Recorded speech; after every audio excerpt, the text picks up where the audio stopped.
shop here at Cedarstone Estate. Sometimes it just seems that no matter what you do, there's always something broken.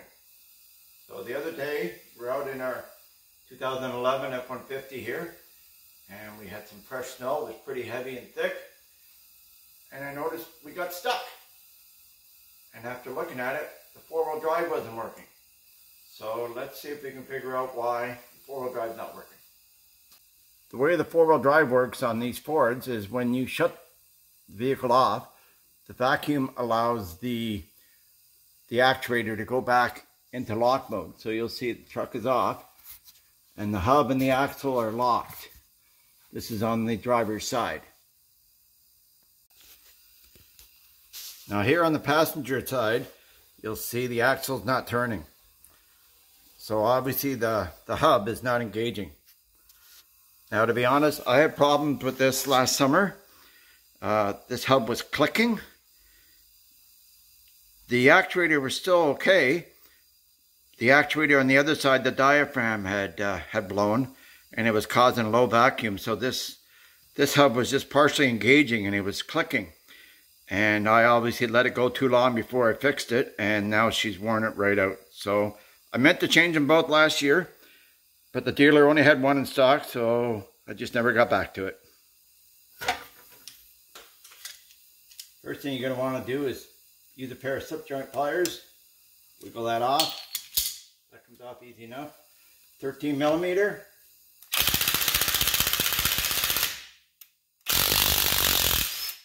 That out.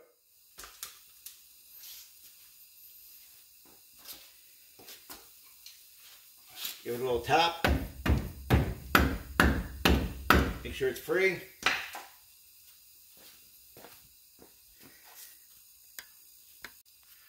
I take these two, the speed sensor bolt, which is 8 millimeter, and a 10 millimeter for the brake line, let everything swing easier.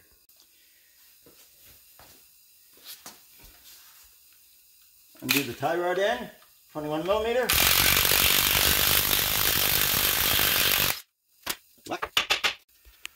So I had a little problem with the top ball joint nut. I loosened it off part way and then it started spinning. The ball joint was spinning in the socket. I couldn't get this nut off. Good old Canadian winter salt. So it wouldn't come off. So I ended up having to cut it. And you cut it and you hit it a couple of whacks with a chisel, and I was able to get it off without damaging the ball joint. If you do this, make sure you don't grind right through to the thread. You don't want to damage the threads. So now I can get that ball joint apart.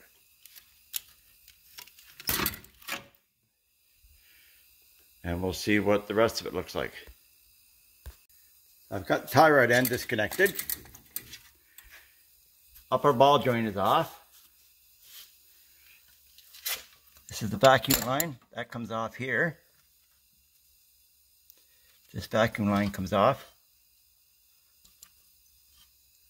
Remember, it's at the top.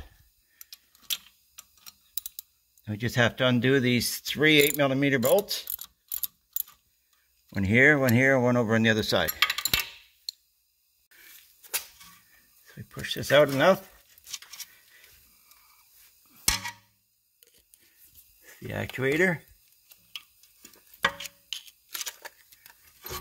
There, it should come loose.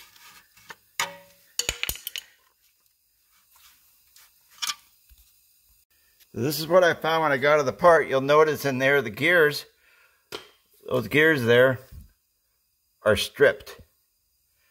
Those gears are fine. And the actuator gears are also stripped. Now these don't engage by much. They only engage by 1/4, 3/8 of an inch. So that clicking I heard last year when the other actuator went, it was this rubbing. And I should have looked at it right then. I might have been able to save this hub. So I knew this was bad. But now I got to change the hub. Now to get the hub off, there's 4 bolts. 4 bolts, I have to take that off. But I also have to take the brakes apart now. So I have to take 2 caliper brackets off and the 2 caliper bolts off and the rotor, and then we should be able to get the hub out. So I've taken the caliper off, supported it by a wire. You don't want it to hang by the hose. Taking the caliper off and the caliper bracket. These were 9/16 French. The caliper bracket, these two were 21 millimeter down there. These are 19 millimeter. So I got one left to go here.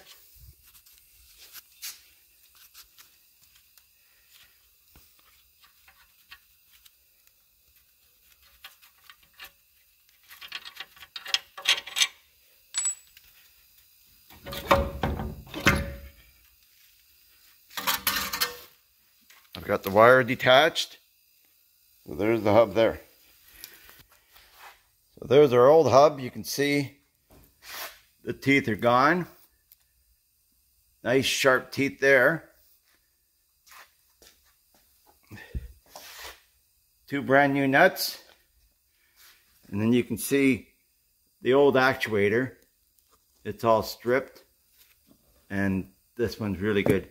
And like I said, there's not really a lot of, they don't really engage by a lot. Maybe a quarter, 3/8 of an inch at the most. So when they strip like that, you're done. So now to put it all back together. So I've got the new hub in there, put some never sees in there. I cleaned all the surfaces with some emery. Used some brake cleaner, cleaned all the gears off the shaft, added a little smear of grease to everything. Added a little bit of grease to the bearing in there. So now to put the actuator in. So here's the new actuator.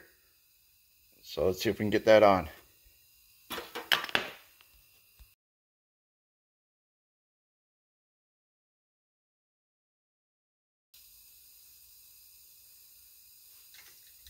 Put the bolts back in.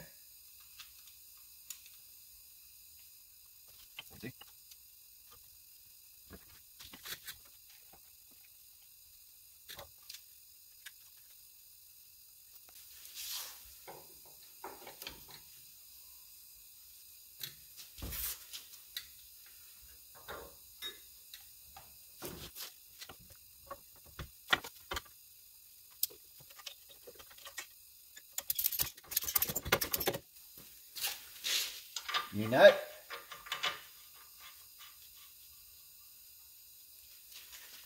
Now we can finish tightening all this.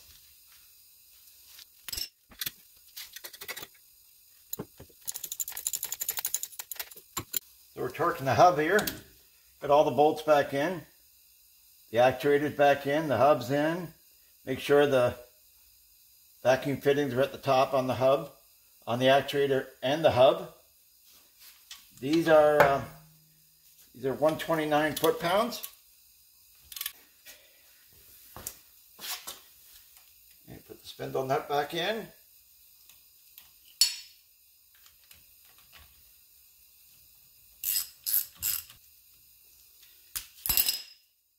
$30 foot-pounds, 27 actually, 27 to 30.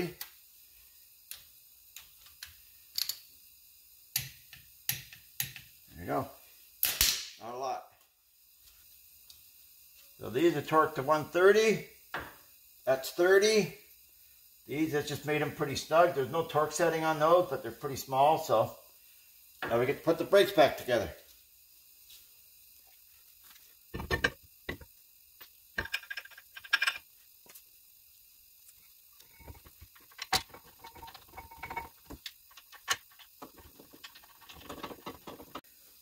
Okay, got the upper ball joint, tie rod, both back together, new nuts, 115 pounds of torque. Where you hook your vacuum line back in.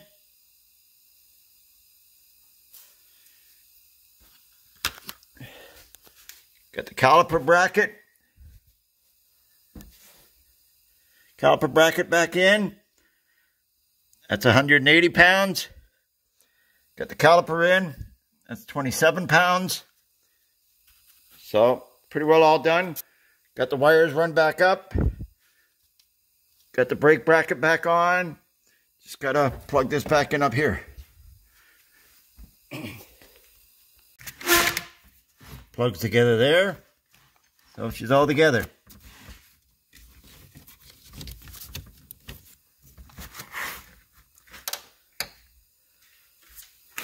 Everything back together. Ball joints, tie rod, torque to spec. Brakes all back together. Dust cap back on. So now we all have to do is try it. You notice now the hub is locked because the truck is off.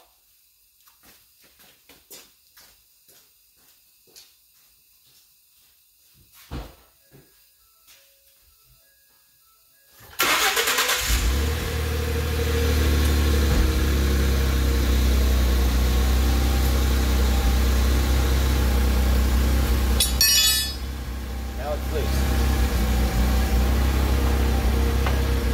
So it's working properly.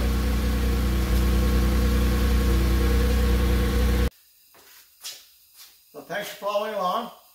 If you want to see any more videos like this, we'll be doing videos outside, home projects and stuff on our property.